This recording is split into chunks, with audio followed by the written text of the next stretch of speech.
दोस्तों, quick study number 1 YouTube channel में आप सभी का बहुत बहुत स्वागत है। तो दोस्तों, इस वीडियो के माध्यम से हम लोग जो है पढ़ने वाले हैं एनसीईआरटी का जो सार संग्रह है। ये दोस्तों कक्षा जो 6 से लेकर 12 तक है ऑनलाइनर क्वेश्चन है। और विशेष इसमें आकर्षक यह है कि अध्यायवार रिवीजन नोट्स दिया गया है। इसमें हम लोग दोस्तों ये देख सकते हैं, ये महेश कुमार बर्नवाल जी का है। इसका हम लोग जो टॉपिक अभी पढ़ रहे हैं वो पढ़ रहे हैं इंडियन पॉलिटी। और इंडियन पॉलिटी में हम लोग जो है ये राष्ट्रपति का जो टॉपिक है ये पढ़ चुके हैं। और इससे आगे हम लोग अब राष्ट्रपति का टॉपिक इसका ये पेज पढ़ चुके हैं और इससे अगला पेज हम लोग पढ़ने वाले हैं। तो इससे पहले का यहाँ तक हम लोग 17 तक जो पेज तक है वीडियो कंप्लीट कर चुके हैं ऑलरेडी। चैनल के प्लेलिस्ट में एनसीईआरटी सार संग्रह नाम से प्लेलिस्ट है, आप लोग जाकर देख सकते हैं। तो इससे आगे का जो वीडियो हम लोग 18 पेज से आज शुरू करते हैं। सभी क्वेश्चन महत्वपूर्ण है, लास्ट तक बने रहिएगा। पीडीएफ चाहिए तो टेलीग्राम चैनल ज्वाइन कर लीजिएगा। अगर दोस्तों आप लोग डेली सुबह 6 बजे करंट अफेयर का क्लास नहीं देखते हैं तो जरूर देखिएगा, काफ़ी महत्वपूर्ण है। डेली करंट अफेयर आपको 10 से 15 मिनट के अंदर डेली का करंट अफेयर का अपडेट आपको मिलता है बेस्ट पीडीएफ के साथ में। तो चलिए हम लोग शुरू करते हैं आज के पहला क्वेश्चन से। हमारा आज का पहला क्वेश्चन है कि सर्वोच्च न्यायालय के न्यायाधीश को उसके पद से हटाने का अधिकार किसको प्राप्त है दोस्तों? तो किसको प्राप्त है दोस्तों? तो राष्ट्रपति को। ठीक है, अब इसके बारे में देख लेते हैं कि भारतीय संविधान का अनुच्छेद 143 जो है राष्ट्रपति को उच्चतम न्यायालय से परामर्श करने की शक्ति प्रदान करता है। अनुच्छेद 143 के तहत जो है राष्ट्रपति जो है उच्चतम न्यायालय से परामर्श ले सकता है किसी भी मामले में। नेक्स्ट देख लेते हैं कि राष्ट्रपति लोकसभा को कब भंग कर सकता है? जो केंद्रीय मंत्रिमंडल की अनुशंसा पर जो है राष्ट्रपति लोकसभा को भंग कर सकता है। अगला क्वेश्चन है कि लोकसभा और राज्यसभा का संयुक्त अधिवेशन किसके द्वारा आहूत किया जाता है दोस्तों? किसके द्वारा? तो ये राष्ट्रपति के द्वारा।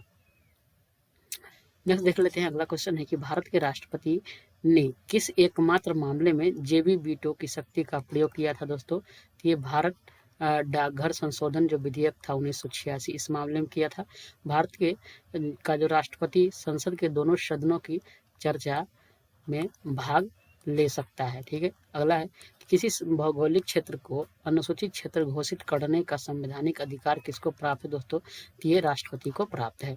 अब राष्ट्रपति द्वारा जो है नियुक्त अधिकारी कौन कौन होते हैं? राष्ट्रपति के द्वारा कौन कौन अधिकारी नियुक्त किए जाते हैं? प्रधानमंत्री एवं केंद्रीय मंत्री, राज्यों के राज्यपाल, वित्त आयोग व राजभाषा आयोग के अध्यक्ष एवं सदस्य, उच्चतम न्यायालय और उच्च न्यायालय के न्यायाधीश, भारत के महान्यायवादी तथा नियंत्रक एवं महालेखा परीक्षक। अगला संघ लोक सेवा आयोग के अध्यक्ष एवं सदस्य, मुख्य निर्वाचन आयुक्त एवं अन्य निर्वाचन आयुक्त, राष्ट्रीय मानवाधिकार आयोग के अध्यक्ष एवं उसके सदस्य, अनुसूचित जाति व अनुसूचित जनजाति आयोग के अध्यक्ष एवं सदस्य, संघ राज्य क्षेत्र के राज्यपाल अथवा प्रशासक, दिल्ली व पुदुचेरी के मुख्यमंत्री। ये सभी जो है राष्ट्रपति के द्वारा नियुक्त किए जाते हैं। अगला देख लेते हैं, नेक्स्ट क्वेश्चन है वर्तमान में राष्ट्रपति का मासिक वेतन कितना है दोस्तों? तो राष्ट्रपति का जो वर्तमान में वेतन है दोस्तों 5 लाख रुपया है। नेक्स्ट है कि यदि भारत के राष्ट्रपति का पद रिक्त हो जाए और कोई उपराष्ट्रपति भी न हो तब कार्यवाहक राष्ट्रपति कौन होगा दोस्तों? तो ये होगा सर्वोच्च न्यायालय के जो मुख्य न्यायाधीश होंगे तो वो कार्यवाहक राष्ट्रपति के रूप में कार्य करेंगे। अगला है कि वह राष्ट्र का प्रतिनिधित्व करता है परंतु राष्ट्र को नेतृत्व नहीं करता है। यह उक्ति किस पर लागू होती है दोस्तों? तो ये भारत के राष्ट्रपति पर लागू होता है। अगला देख लेते हैं, नेक्स्ट है कि भारत के राष्ट्रपतियों में से कौन बिहार का राज्यपाल रह चुका है दोस्तों? तो ये कौन कौन है दोस्तों? तो एक तो डॉक्टर जाकिर हुसैन है और दूसरा एक रामनाथ कोविंद है। ठीक है, नेक्स्ट देख लेते हैं हम लोग अगला क्वेश्चन। सभी क्वेश्चन दोस्तों महत्वपूर्ण है तो कहीं जाइएगा नहीं, वीडियो को लास्ट तक बने रहिएगा। साथ में किसी प्रकार की त्रुटि हो तो आप लोग हमें कमेंट करके जरूर बताइएगा, हम आपको कमेंट को रिप्लाई करने की कोशिश करेंगे। आज देख लेते हैं राष्ट्रपति के प्रसाद प्रयत्न जो पद धारण करने वाले पदाधिकारी है कौन है? तो ये है संघ के मंत्री यानी यूनियन के जो मिनिस्टर्स है वो, राज्य के राज्यपाल यानी गवर्नर्स, और भारत का महान्यायवादी यानी अटॉर्नी जनरल ऑफ इंडिया आदि, ये सभी जो है राष्ट्रपति के प्रसाद प्रयत्न पद धारण करते हैं। ठीक है, एक अगला है कि एक विधेयक जो संसद में प्रस्तुत किया जाता है वह किस प्रक्रिया के बाद अधिनियम बन जाता है? तो राष्ट्रपति के हस्ताक्षर के बाद जो है कोई भी विधेयक जो है अधिनियम बन जाता है। अगला है जब कोई विधेयक सांसद के दोनों सदनों द्वारा पारित कर दिया जाए तो राष्ट्रपति को उस विधेयक पर अपनी अनुमति रोकने का अधिकार प्राप्त है। अगला है कि निर्विरोध रूप से चुने गए भारत के प्रथम राष्ट्रपति कौन थे दोस्तों? तो ये थे नीलम संजीव रेड्डी। नेक्स्ट है कि भारत के राष्ट्रपतियों में से किनका संबंध ट्रेड यूनियन आंदोलन से रहा है दोस्तों। तो ये वराह वेंकट गिरी जो है इनका संबंध रहा है। अगला क्वेश्चन है कि भारतीय संविधान भारत के राष्ट्रपति को राज्यों के मुख्यमंत्री की नियुक्ति का अधिकार नहीं देता है। ठीक है। अगला है राष्ट्रपति का कार्यकाल कितना होता है दोस्तों। तो ये पद ग्रहण के दिन से 5 वर्ष तक होता है राष्ट्रपति का कार्यकाल। अगला है कि भारत के किस राष्ट्रपति को मिसाइल मैन की संज्ञा दी गई है दोस्तों। तो ये है डॉक्टर APJ अब्दुल कलाम साहब को मिसाइल मैन ऑफ इंडिया की संज्ञा दी गई है। नेक्स्ट है भारत के मुख्य न्यायाधीशों में से किसने राष्ट्रपति के रूप में कार्य किया है दोस्तों। तो कौन किया है। तो ये है जस्टिस M हिदायतुल्लाह जो है मुख्य न्यायाधीश ये जिन्होंने राष्ट्रपति के रूप में कार्य किया है। अगला है कि धन विधेयक को पुनर्विचार हेतु लौटाने का संवैधानिक विशेषाधिकार राष्ट्रपति के पास नहीं होता है। अगला है कि श्री रामनाथ कोविंद का भारतीय गणतंत्र के राष्ट्रपति के रूप में कौन सा क्रम है दोस्तों। कौन सा क्रम था दोस्तों। तो ये 14वां था। ठीक है। अभी द्रौपदी मुर्मू जी हैं उनका क्रम 15वां है। ठीक है।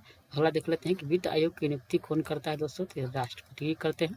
अगला है कि राष्ट्रपति के रूप में डॉक्टर राजेंद्र प्रसाद ने सबसे लंबी अवधि 1950 से लेकर 1952 तक एवं डॉक्टर जाकिर हुसैन ने इनकी कार्यकारी राष्ट्रपति छोड़कर सबसे कम अवधि यानी 1 वर्ष 11 दिन तक कार्य किया है। यानी सबसे लंबा अवधि डॉक्टर राजेंद्र प्रसाद जी का है 1950 से 1952 तक है और सबसे कम अवधि डॉक्टर जाकिर हुसैन का है। कार्यवाहक राष्ट्रपति के रूप में काम किया थी 1 वर्ष 11 दिन तक है। ठीक है। राष्ट्रपति द्वारा क्षमादान की स्थितियां क्या है इसके बारे में हम लोग देख लेते हैं।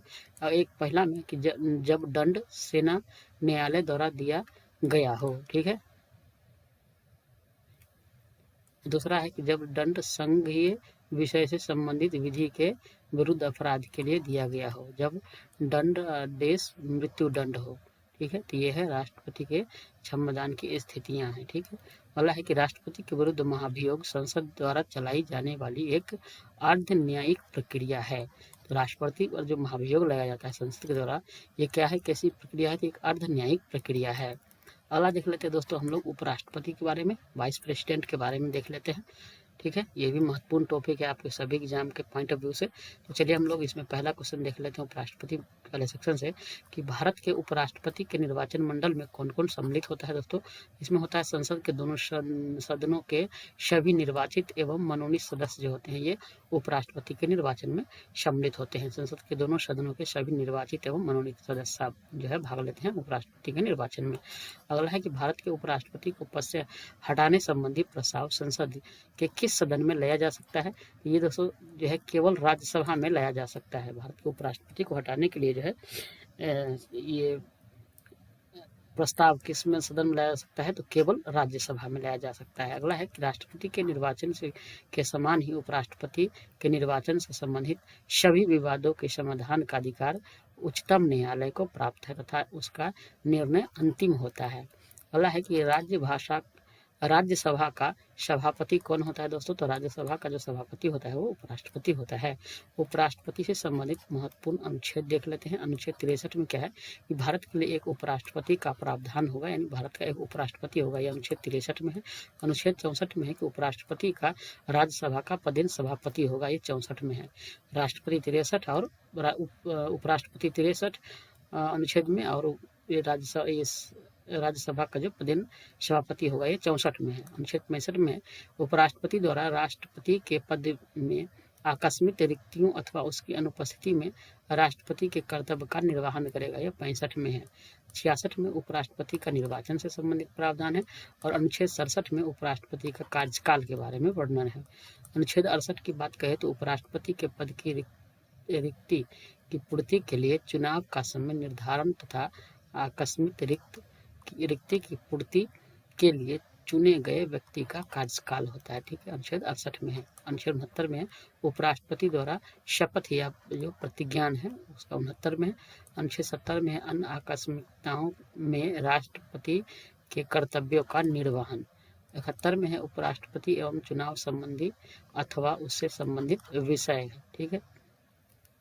अगला देख लेते हैं हम लोग नेक्स्ट है कि भारत के उपराष्ट्रपति कौन कौन हैं और कब से कब तक रहे उनका कार्यकाल। ठीक है, सबसे पहला है तो डॉक्टर सर्वपल्ली राधाकृष्णन बने थे 1952 से 1962 तक ये उपराष्ट्रपति रहे। दूसरा नंबर पर बने थे कौन, डॉक्टर जाकिर हुसैन बने थे, ये 1962 से 67 तक रहे। तीसरा में बने थे डॉक्टर वराहगिरी वेंकट गिरी बने थे। ठीक है, ये रहे थे 1967 से लेकर 1969 तक। चौथा में बने श्री गोपाल स्वरूप पाठक बने 1969 से 1974 तक रहे। 5 में डॉक्टर BD जत्ती बने थे और 1974 से 1979 तक ये रहे उपराष्ट्रपति। 6 में न्यायमूर्ति मोहम्मद हिदायतुल्लाह बने थे और ये 1979 से 84 तक रहे, 1984 तक। 7वें में थे श्री R वेंकटरमन बने थे और ये 1984 से 1987 तक जो भारतीय उपराष्ट्रपति पद पर रहे थे। 8 में डॉक्टर शंकर दयाल शर्मा बने थे और ये 1987 से 1992 तक रहे थे। 9 में श्री KR नारायण बने थे और ये 1992 से 1997 तक उपराष्ट्रपति रहे थे। 10 में श्री कृष्णकांत रहे थे और 1997 से 2002 तक जो है ये उपराष्ट्रपति के पद पर रहे थे। 11 में श्री भैरव सिंह शेखावत थे 2002 से 2007 तक रहे थे। और 12 में जो है डॉक्टर हामिद अंसारी बने और ये 2007 से लेकर 2017 तक ये रहे थे। ठीक है, उसके बाद 13 में श्री मुपावारानु वेंकैया नायडू यानी M वेंकैया नायडू ये 2017 से लेकर 2022 तक रहे थे। ठीक है, और अभी वर्तमान में अगर उपराष्ट्रपति की बात करें तो 14 नंबर में जो है अभी वर्तमान में उपराष्ट्रपति कौन है दोस्तों, अभी 14 नंबर में वर्तमान में उपराष्ट्रपति है जगदीप धनखड़ जी। ठीक है, जगदीप धनखड़ जो है अभी वर्तमान में उपराष्ट्रपति हैं। अगला देख लेते हैं, किस सदन की अध्यक्षता ऐसे व्यक्ति द्वारा की जाती है जो उस सदन का सदस्य नहीं होता है। ये दोस्तों है कौन, राज्यसभा। अगला है कि राष्ट्रपति की मृत्यु, त्यागपत्र अथवा हटाए जाने की स्थिति में राष्ट्रपति का पदभार कौन सबसे पहले ग्रहण करेगा दोस्तों, ये उपराष्ट्रपति ग्रहण करेगा। अगला क्वेश्चन है कि भारत के उपराष्ट्रपति के पद से संबंधित प्रावधान अमेरिका के संविधान से लिया गया है। अगला देख लेते हैं कि राष्ट्रपति या उपराष्ट्रपति किसी के भी निर्वाचन में राज्य अथवा संसद के किस सदन के सदस्य भाग नहीं लेते हैं। ये दोस्तों राज्य विधान परिषद के सदस्य जो है भाग नहीं लेते हैं राष्ट्रपति या उपराष्ट्रपति के निर्वाचन में। अगला है कि भारत का जो है राष्ट्रपति अपना त्यागपत्र किसको संबोधित करके देता है दोस्तों, तो ये उपराष्ट्रपति को संबोधित करके देता है।